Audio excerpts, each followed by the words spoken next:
welcome everyone. We are so happy you could join us today for an update on the Nobel Peace Prize nominee, Loujain Alhathloul, who is still living under a travel ban in her native Saudi Arabia. We'll hear a few words today from both Loujain's sister, Lina, and Lina's co-author and fellow human rights activist, Mishra-Newbery, who will tell us about the terms of Loujain's release from prison and current activities on Loujain's behalf.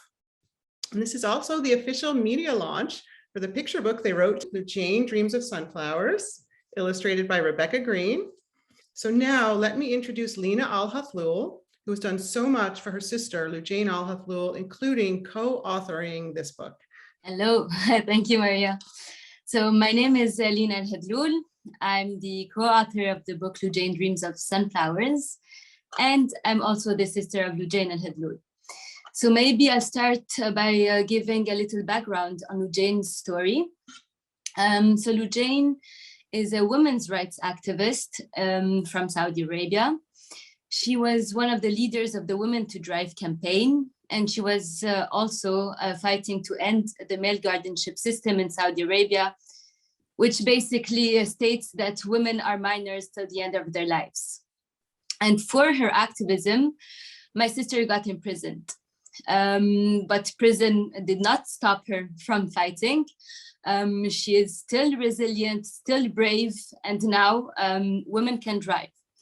So she won this, and we should recognize her, we should celebrate her. And actually the international community recognized her as the hero she is.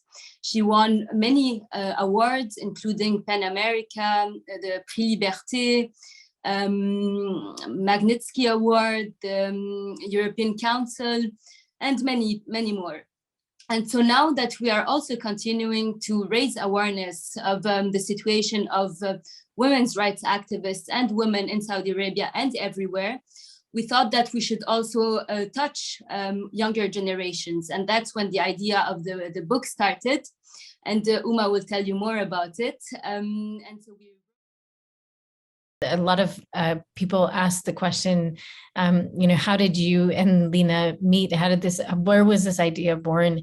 So I'm the former executive director of Women's March Global. I invited Lina, who was living in Brussels at that time, to give a statement to the Human Rights Council in Geneva.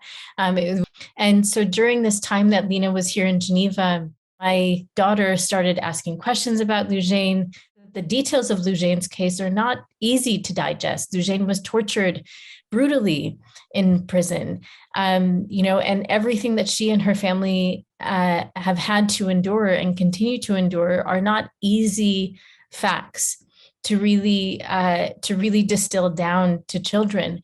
And, of course, as a parent, I have the Little People, Big Dreams series and the Goodnight Stories for Rebel Girls.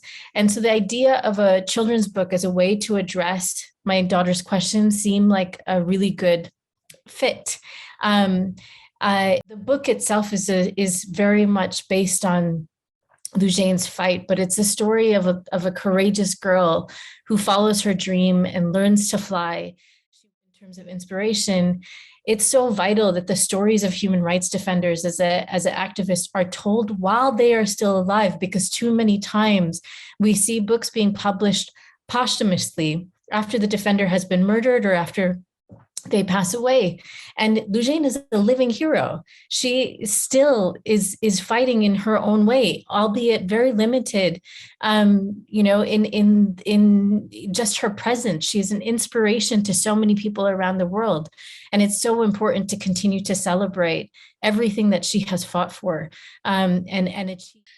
It's very difficult to contact Loujain because she is monitored probably, and anything could be considered as a crime.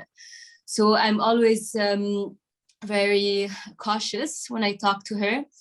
But the thing is, when she was out of prison, I really wanted to cheer her up after all these years. So I told her about the book. I showed her one of the first drafts we had.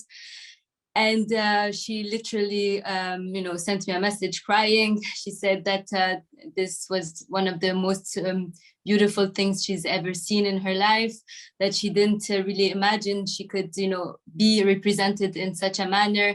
And she was really proud of the work, all of this team has done. And of course, she's, it's something that, on a personal note, that really, encourages her, and, it gives her also hope that, even after all these years, she's not forgotten, and that people are still wanting to portray her as, an activist and someone who really dedicated her life for a just cause. So she loves it.